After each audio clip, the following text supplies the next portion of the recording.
কাল কিংবা পরশু জাতীয় সংসদ নির্বাচন ও গণভোটের তফসিল ঘোষণা করবেন প্রধান নির্বাচন কমিশনার এএমএম নাসির উদ্দিন। এরই মধ্যে ভাষণের অনুলিপি চূড়ান্ত করা হয়েছে।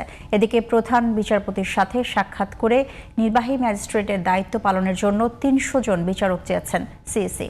আরও জানাচ্ছেন শাহরিয়ার বাঁধন।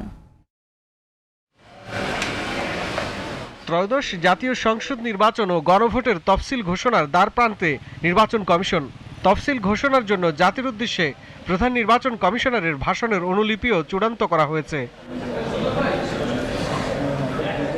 নির্বাচনের প্রস্তুতি নিয়ে মঙ্গলবার দুপুরে প্রধান বিচারপতি সৈয়দ রেফাত আহমেদের সঙ্গে সাক্ষাৎ করেন প্রধান নির্বাচন কমিশনার এএমএম নাসির উদ্দিন। প্রায় ঘণ্টাব্যাপী বৈঠক শেষে সাংবাদিকদের সিইসি জানান, সুষ্ঠু নির্বাচন আয়োজনে সহযোগিতার আশ্বাস দিয়েছেন প্রধান বিচারপতি।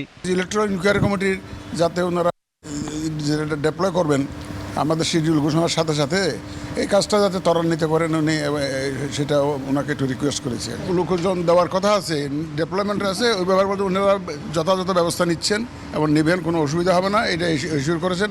দেশের নির্বাচনী রেওয়াজ অনুযায়ী তফসিল ঘোষণার আগে বুধবার রাষ্ট্রপতি মোহাম্মদ শাহাবুদ্দিনের সাথেও সাক্ষাৎ করবেন প্রধান নির্বাচন কমিশনার।